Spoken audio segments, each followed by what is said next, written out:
बिस्मिल्लाहिर्रहमानिर्रहीम। अस्सलामु अलैकुम रहमतुल्लाहि व बरकातुहू। शाहीन अख्तर पठानी के चैनल पे आप सबको खुश आमदीद कहती हूँ। किसी गांव में एक बुज़ुर्ग रहते थे और उनके पास गांव के सभी लोग आया करते थे अपनी परेशानियां लेकर, क्योंकि वो बुज़ुर्ग जो थे उनका परेशानियों का हल बताते थे। अब एक दिन एक नौजवान आता है, तकरीबन कोई 29-30 साल की उम्र का, और वो आके बाबा जी से कहता है कि बाबा जी मुझे कोई ऐसा हल बताएं ताकि मैं खुश रह सकूं, क्योंकि मेरे अंदर की जो खुशी है वो नहीं है।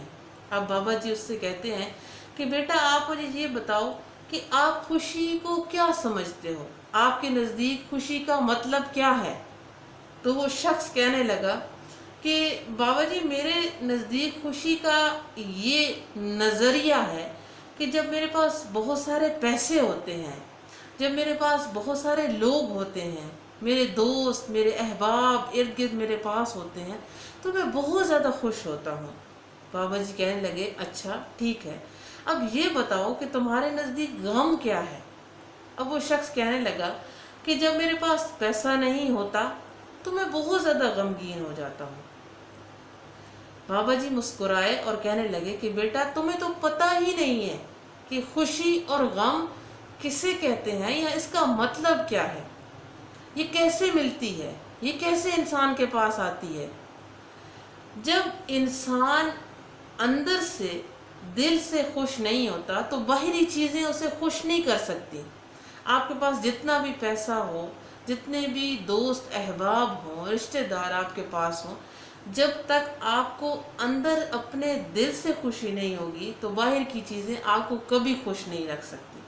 तो लिहाजा ये जो छोटी छोटी चीज़ों पे लोग परेशान हो जाते हैं ना, कि मेरे पास पैसे नहीं हैं, मेरे पास ये नहीं है, मेरे पास वो नहीं है, इन चीज़ों को लेकर आप परेशान मत हों। आप अपने अंदर की जो छोटी छोटी खुशियां हैं उनको तलाश कीजिए, तो आप ज़रूर और इंशाअल्लाह अपनी ज़िंदगी में खुश रहेंगे। अपनी मुश्किलों को अपने दिमागों पर सवार मत कीजिए, जहाँ से छोटी सी खुशी मिले वहाँ ही खुश हो लीजिए। उम्मीद करती हूँ ये छोटी सी बात आपके ज़रूर काम आएगी। आज दिन में एक मर्तबा आपने अपने अंदर की खुशी को ढूंढना ज़रूर है और खुश हो जाना है उसके ऊपर। फिर मिलते हैं इंशाअल्लाह ताला किसी नई अच्छी सी बात के साथ। मेरे साथ दुरूद शरीफ पढ़ते हुए जाइए। अल्लाहुम्मा सल्लि अला मुहम्मद व अला आलि मुहम्मद कमा सल्लैता अला इब्राहीम व अला आलि इब्राहीम इन्नका हमीदुम मजीद। अल्लाहुम्मा बारिक अला मुहम्मद व अला आलि मुहम्मद कमा बारकता अला इब्राहीम व अला आलि इब्राहीम इन्नका हमीदुम मजीद। मुझे दीजिए इजाज़त। अल्लाह हाफ़िज़।